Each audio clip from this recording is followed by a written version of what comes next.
I now recognize Mr. Burlison from Missouri for 5 minutes. Thank you, Madam Chair, and thank you, everyone, for being here today. I, like everyone in my constituents, are fed up with watching Washington squander their money on frivolous programs and bloated bureaucracies, which is why the Department of Government Efficiency was the most exciting thing that when I went back home and talked to constituents about. It's the most exciting thing that was happening with this administration. And look, this is an example of what private sector can do when it's evaluating a bloated public sector system that seems to be resistant to everything. When I spoke with Mr. Musk, I warned him. I said, this place is a swamp for a reason, and you cannot rely on the politicians and the people in this town to help you in evaluating or determining places to cut.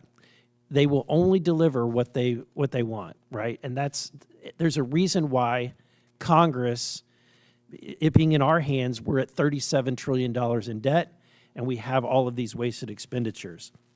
So, Mr. Dickerson, I'm going to ask you three the same question. If you had anything to say to the DOGE efforts, to the DOGE team, and to Mr. Musk, what would you say?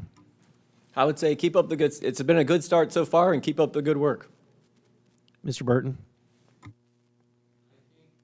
Excuse me. I think there's a need for them to get beyond just canceling grants and starting to work with you to draft legislation to make these changes permanent. If Congress ultimately doesn't act, either through appropriations bills or rescissions, it's going to be ephemeral.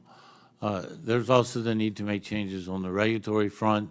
There's needs to change various secretary directives.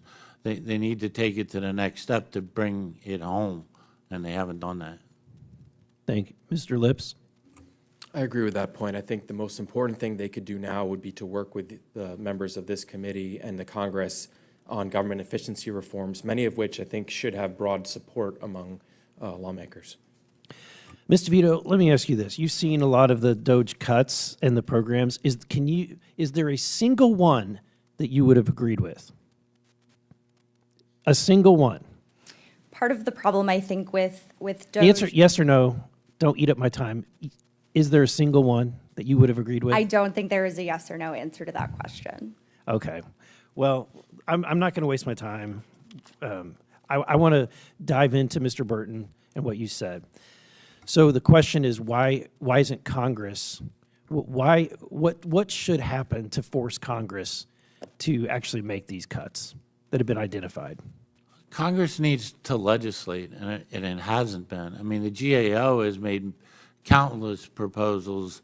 The improper payments have been around for decades and literally involve trillions of dollars.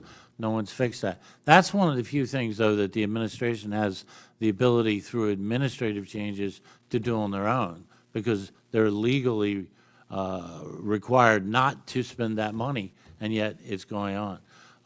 Congress needs to appropriate, the appropriators. There needs to be changes in the authorizing committee. A lot of the grants that the chairwoman was referencing could be prohibited through authorizing legislation.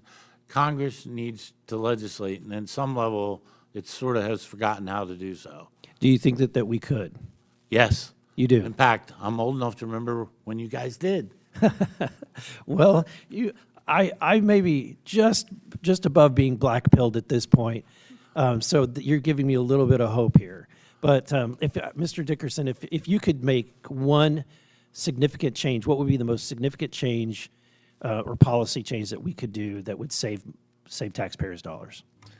I think one of the most important things you can do is exactly what you're doing in the One Big Beautiful Bill reconciliation package, which is reform our welfare programs that literally pay people to stay out of the workforce and have entirely the wrong disincentives, so that we can actually preserve benefits for people who are actually needy, right? Things like income verification that Mr. Timmons was talking about, that's so essential to do. Mr. Lips, if you could change one thing, if we passed one thing, what would we do? I'd recommend strengthening the death or the do not pay data that's available to the Treasury Department. This is a bipartisan measure that could be, I think, passed through the House and Senate. It would provide access to Treasury to stop improper payments and end fraud. Thank you. I yield back. The gentleman's time has expired.